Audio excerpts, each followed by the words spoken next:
Make a baby care. Make honor. Yes.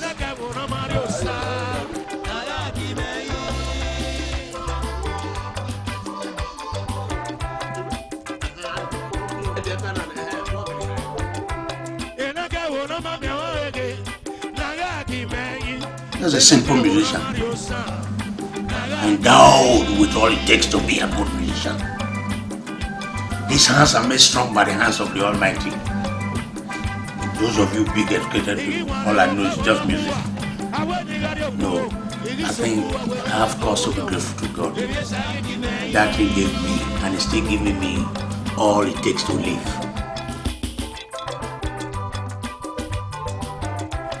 For too long a time, I think I came into this industry in 1970 as a student in the Army School of Music. And on my own, for the first time on my own, my instrument was launched on the 2nd of June 1977 in National Stadium in Lagos. What a time as a student in the School of Music and a player. Let me say from 1970, I have been in this industry.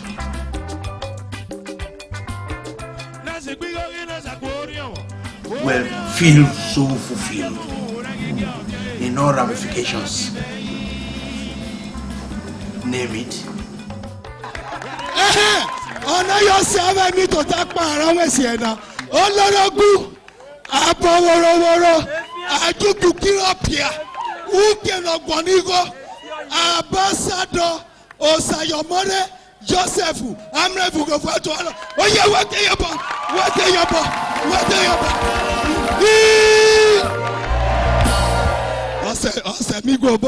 Welcome to my show. I appreciate each and every one of you, most especially in the same industry like me. Ian is a body that has given the industry, the music industry, a facelift. Dance to my music, enjoy my lyrics, appreciate my body movements and what have you. To God be the glory. This is a beautiful day. Be flat for me.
Gẹ́gbọ́n fínà sí wọn.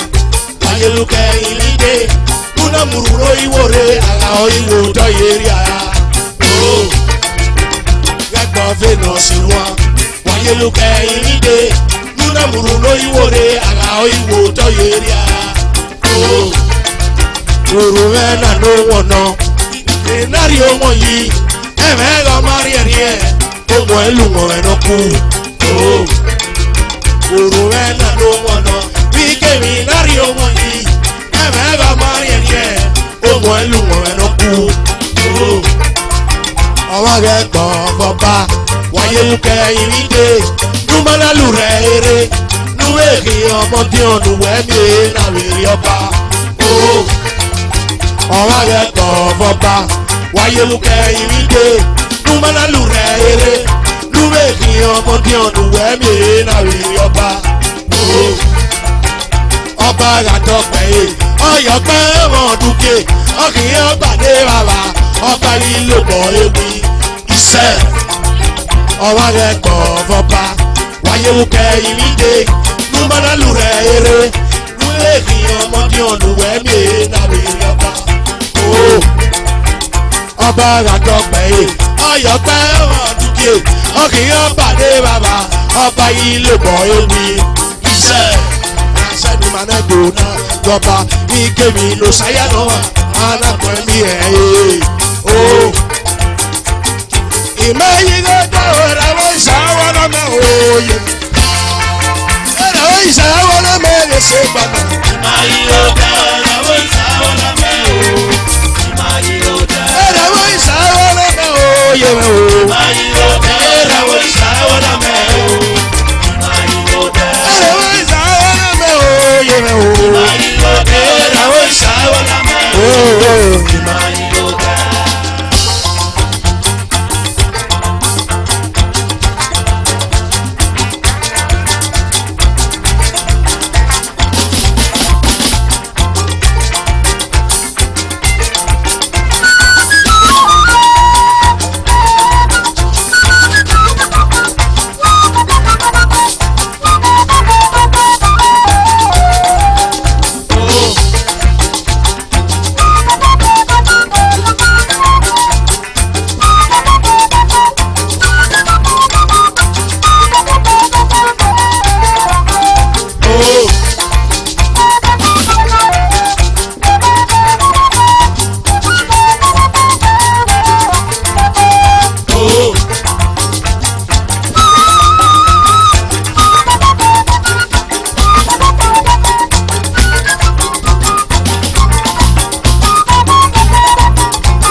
Àgàtọ̀ pẹ̀yẹ. Ọyọ̀ pẹ́ wọn dúkẹ́. Ọkìnrin pàdé bàbá. Ọba yìí lè bọ̀ ewì. Iṣẹ́. Ọ̀gá ìpè náà sí wọn. Wáyé lukẹ́ ìrìndé. Múná múrúró ìwòrè. Àlàó ìwò tọ́yẹ̀rì àyà. Ìmọ̀ yìí ló dé ìràwọ̀ ìṣàwọ̀ lọ́mọ òye. Ìràwọ̀ ìṣàwọ̀ lọ́mọ òye. Ìmọ̀ yìí ló dé ìràwọ̀ ìṣàwọ̀ lọ́mọ òye. Ìmọ̀ yìí ló dé. Ìṣàwọ̀ lọ́mọ òye. Ìmọ̀ yìí ló dé ìràwọ̀ ìṣàwọ̀ lọ́mọ òye. Ìmọ̀ yìí ló dé. Ìràwọ̀ ìṣàwọ̀ lọ́mọ ẹ̀ ṣe gbọ́nà. Ìmọ̀ yìí ló dé ìràwọ̀ ìṣàwọ̀ lọ́mọ òye. Ìmọ̀ yìí ló dé. Ìràwọ̀ ìṣàwọ̀ lọ́mọ ẹ̀ ṣe gbọ́nà. Ìmọ̀ yìí ló dé ìràwọ̀ ìṣàwọ̀ lọ́mọ òye. Ìmọ̀ yìí ló dé. Ìràwọ̀ ìṣàwọ̀ lọ́mọ ò máa yí kó dá. Ìràwọ̀ ìṣàwọ̀ lọ́mọ. Ìmọ̀ yìí ló dé. Ìràwọ̀ ìṣàwọ̀ lọ́mọ ò máa yí kó dá. Ìràwọ̀ ìṣàwọ̀.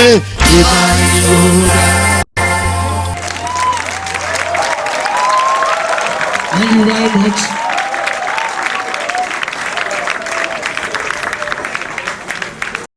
Thank you very much for watching my show. Sing for me.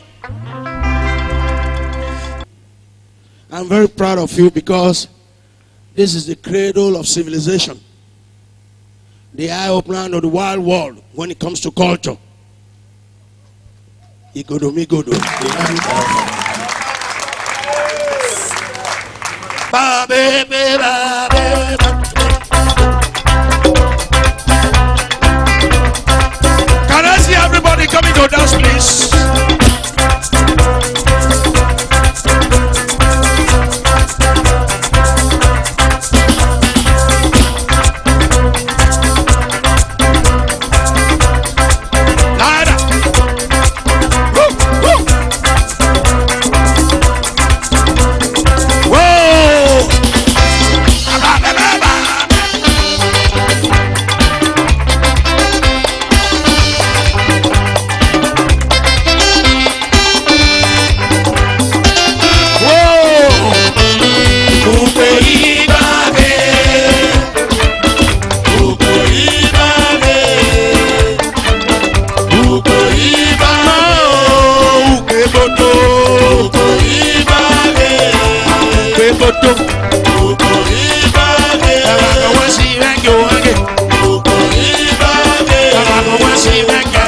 ala.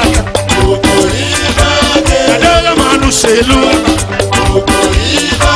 Namala mana vegama. Namala mana wogama. Ona beye o. Upe bodo. Ora kawa si vegabo. Ora kawa si vegyo ege. Ewe na no saki me ni me wanye. Adela manu selu. Namala mana vegama. Adela mana wogama. Ona beye o.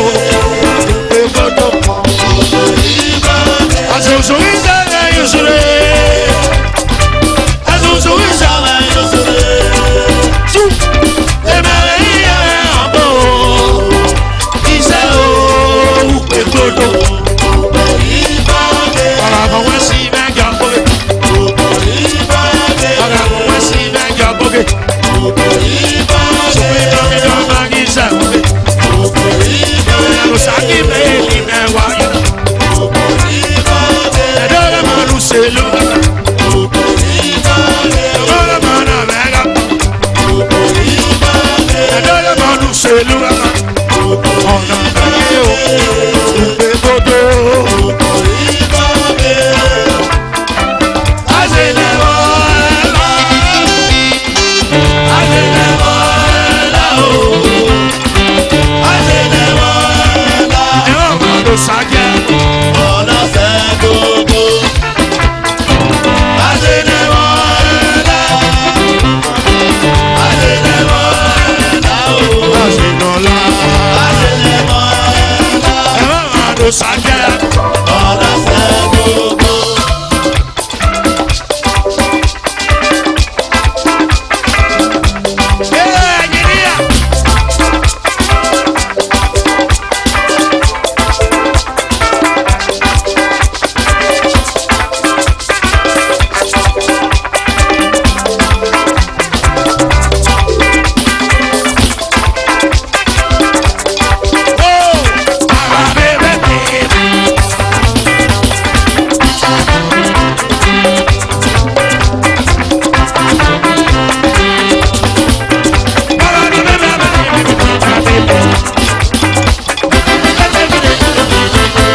ló ṣàjẹ́nu.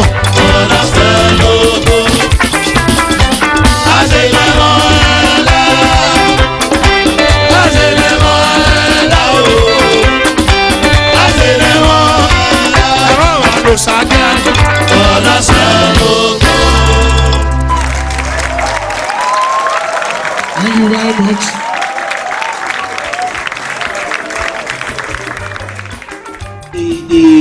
What is involved now is for very great artists to perform some of their works like instead of miming on videos or stuff like that.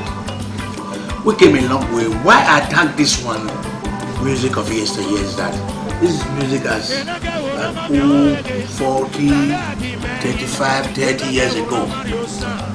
Some of them, so we still have to bring them. This is just the beginning. With due respect to Sir Victor Wifo, I appreciate him and I love him all the time. He is an eye-opener to this industry in this part of the world. As a little boy, I've always adored his way of playing music.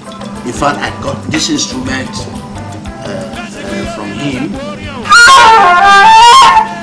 Though, as a part of my training from the Army School of Music, I was a soldier. And great musicians like Victor Lai, I saw very little of them. I didn't know Restlossi at all because I didn't grow up with him. But some of his works inspired me.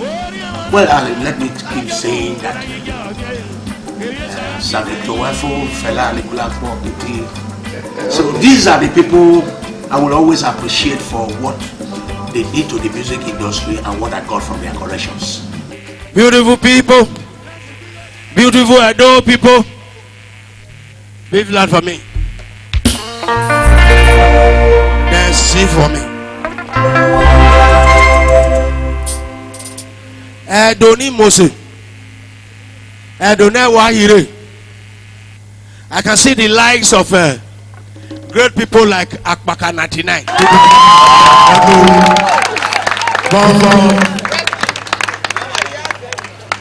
Welcome to my show once more.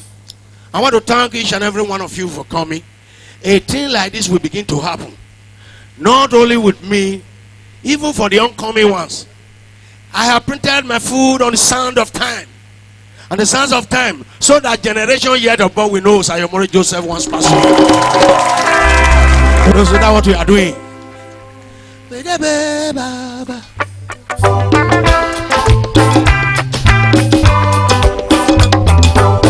On the lighter mood. Oh.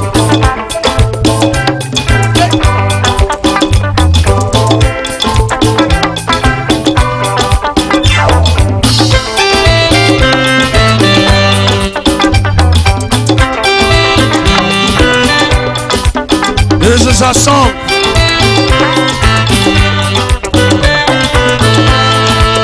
Easy. This is a song. Ice water.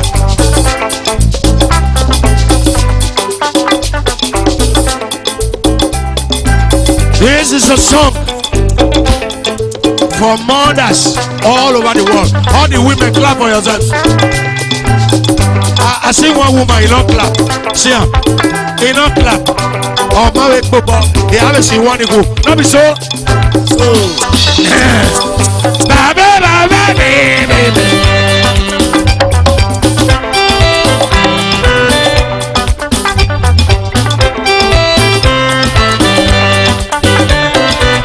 Easy.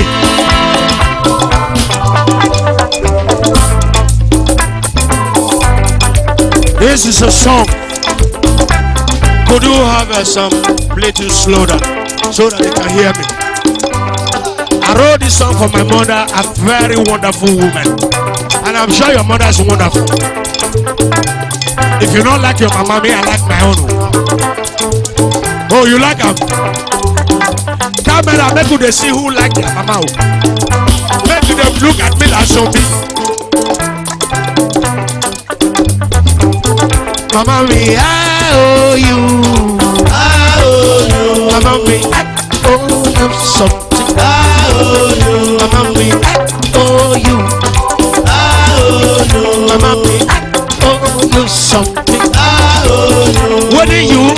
my pikin. When you up me, my dear.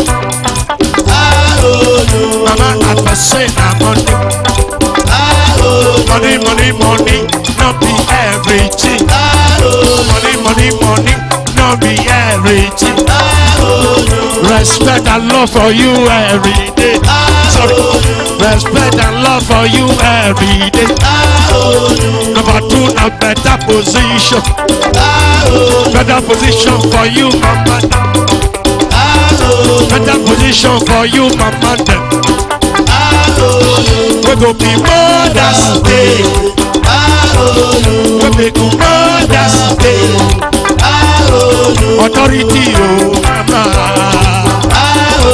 Authority, oh mama. Play for me, keyboard. Oh, people like their flow. Una no like them.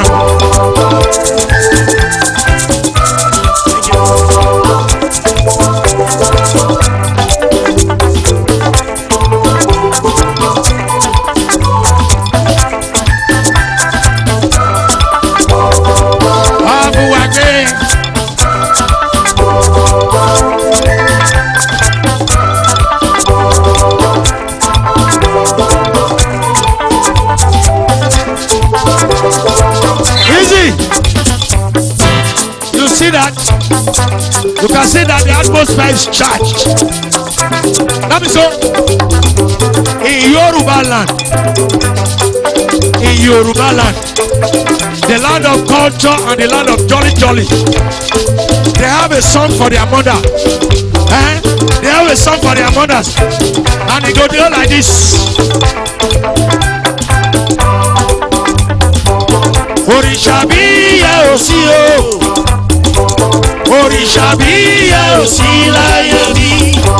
Orishabiya osio iyalalabaro.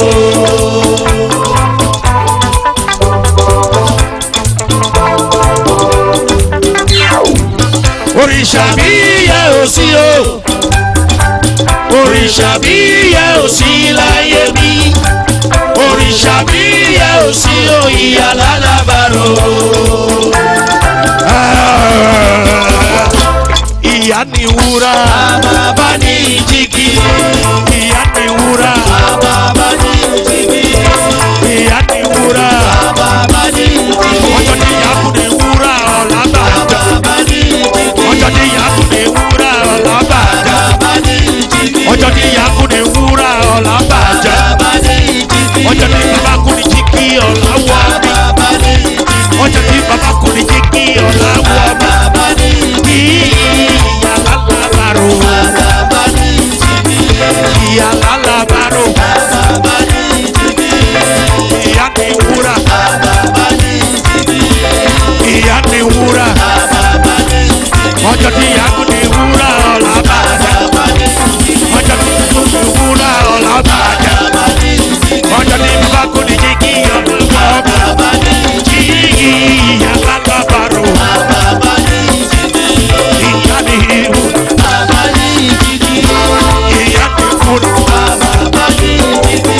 Ìyá ni wú, bàbá ni lówó, bẹ́ẹ̀ bàbá.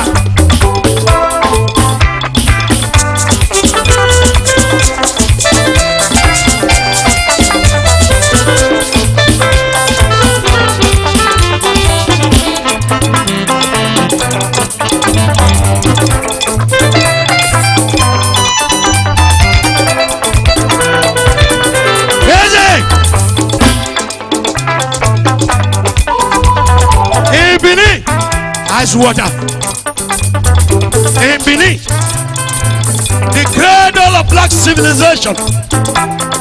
In Benin, the cradle of black civilization, and the eye opener to the whole wide world, a culture. We have a song for our mothers, and they go like this.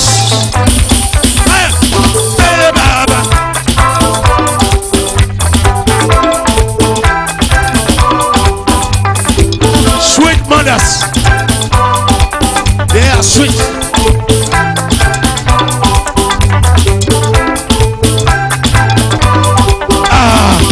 Osoge mi ye menu popa. Osoge mi ye menu popa. Magi ku ete toko so. No ya dame. Osoge mi ye menu popa. Osoge mi ye menu popa. Magi ku ete toko so. No ya dame. Banu ege. Ye menu banu ege. Ire suru wo ire yo.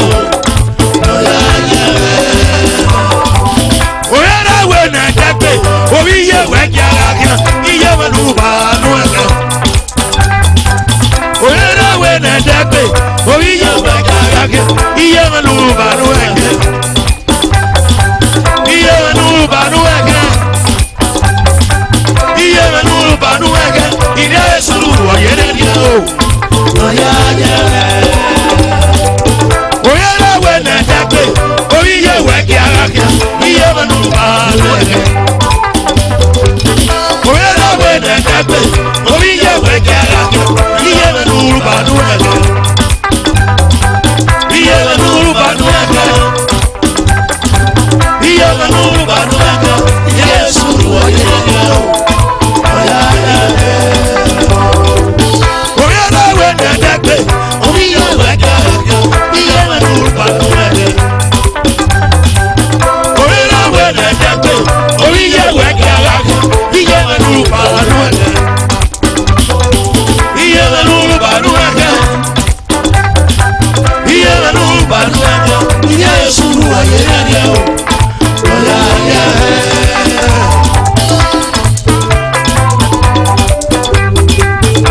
Ayi mi amiye. Ayi mi amiye. Ayi mi amiye. Ayi mi amiye. Iye we nuba nuega. Ayi mi amiye. Iye we nuba nuega. Ayi mi amiye. Subu oye dere. Ayi mi amiye. Ayi mi amiye. Ayi mi amiye. Ayi mi amiye. Ayi mi amiye. Iye we nuba nuega. Ayi mi amiye. Oye we na depe. Oye we kiara iye we nuba nuega. Ayi mi amiye. Ayi mi amiye. Ayi mi amiye. Iye we nuba nuega. Ayi mi amiye. Iye we nuba nuega. Ayi mi amiye. Ire subu oye de. Ayi mi amiye. Ayi mi amiye. Iya ni wura. Baba ni jigi. Iya ni wura. Baba ni jigi. Iya ni wura. Baba ni jigi. Ọjọ́ tí yaku ni wura ọ̀la bàjẹ́. Baba ni jigi. Ọjọ́ tí yaku ni wura ọ̀la bàjẹ́. Baba ni jigi. Ọjọ́ tí baba kú ni jigi ọ̀la wà. Baba ni jigi. Ọjọ́ tí baba kú ni jigi ọ̀la wà. Baba ni jigi. Alálàbàrò. Baba ni jigi. Ìyá ni wura. Baba ni jigi. Ìyá ni wura. Oh, Baba ni jigi. Ọ̀fọ̀ ẹgbẹ́ the leg of a man. See for me. Àwọn àgírí ẹ̀ nàdó.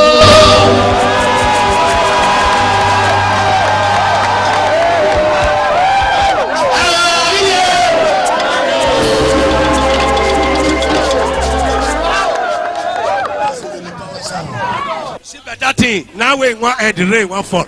Good, you can fall if you like. Oh, make it up fall. Okay. Àwọn àgírí ẹ̀ nàdó.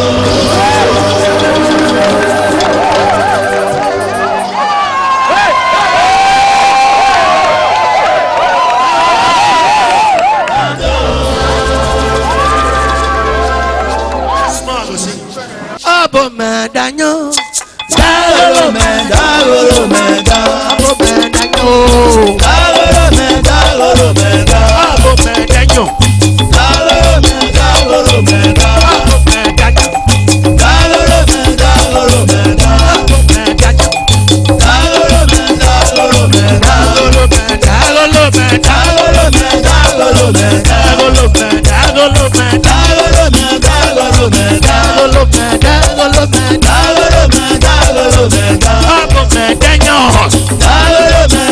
meda. Dagoro medagoro meda.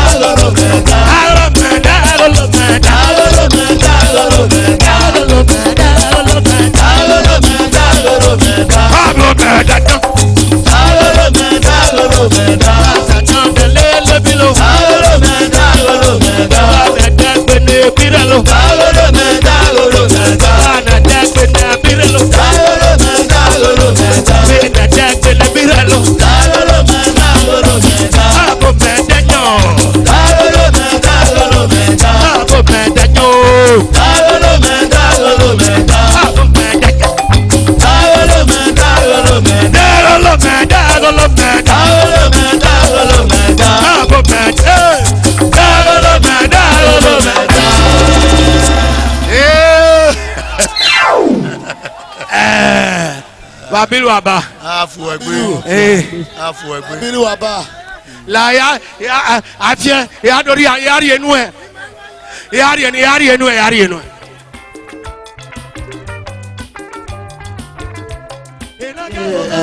Happily enough, one of my very big boys, Buriri, you all know him. If you have not seen him, he's in the United States of America now, and he has just completed his master's degree in Los Angeles. And you'll be seeing him on stage, and he's released a couple of songs. Yes.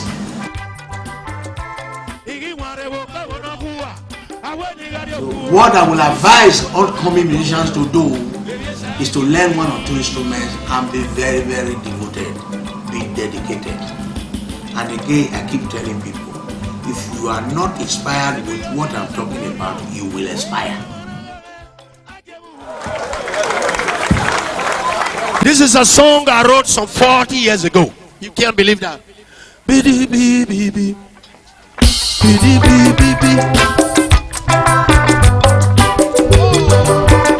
As of today, 2013, is almost 40 years old. As old.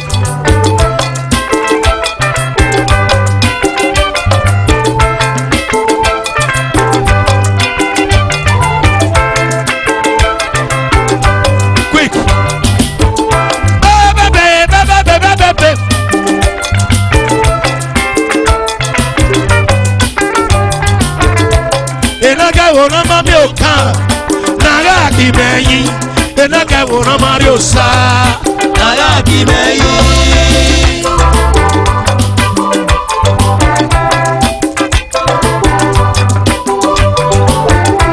enaka ona mami oege naga kimeyi enaka ona mario sa naga kimeyi.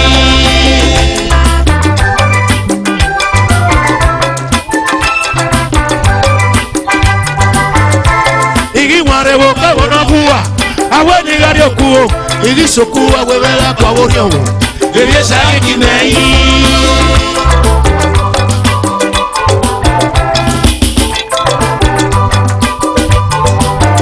Nasi kuyo ina za woriyo. Woriyo na gawe, akebu na gigi obie. Ebi sa kimeyi.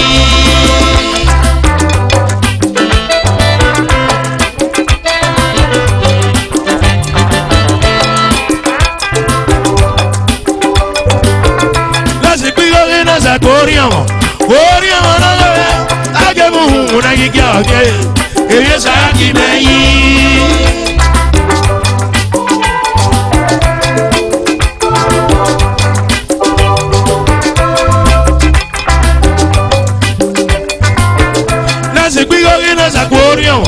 Oriamo na gawe, akebu na gigi obie. Ebi sa kimeyi.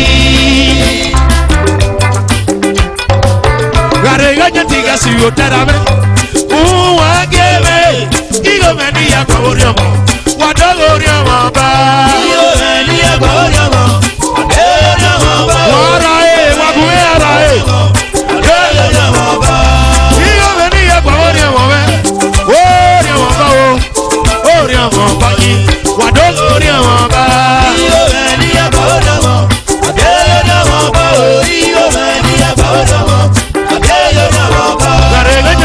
Utarabe Oriamo ba o igo meni ya kwa oriamo wado oriamo ba oriamo oriamo ba o igo meni ya kwa oriamo oriamo ba ademi na ya kiona agebe za kwa oriamo no te kwa ma eba so me tu igo meni ya kwa oriamo oriamo ba o igo meni ya kwa oriamo oriamo ba si utarabe oriamo ba o oriamo ba ji delo oriamo ba iyo meni ya oriamo oriamo ba o iyo meni ya oriamo oriamo ba.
Abiru Aba. Abiru Akoyi. Afuagbe. Awoyi. Akoma. Awoyi. Akoma. Awoyi. Wemi Yeke. Thank you very much. The power sound. Until I come your way next time, I must say this. The Benin man is a proud man anywhere in the world. Ono say, Adeti Mazozokwe, Guana, so African of Fiene. Mazozokwe Manak Bauray. I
I'm never satisfied with whatever I do because I always believe in better improvement on the next subsequent shows. No artist is ever satisfied with one thing. I will never say I'm satisfied with what I've done. I always believe the best is yet to come.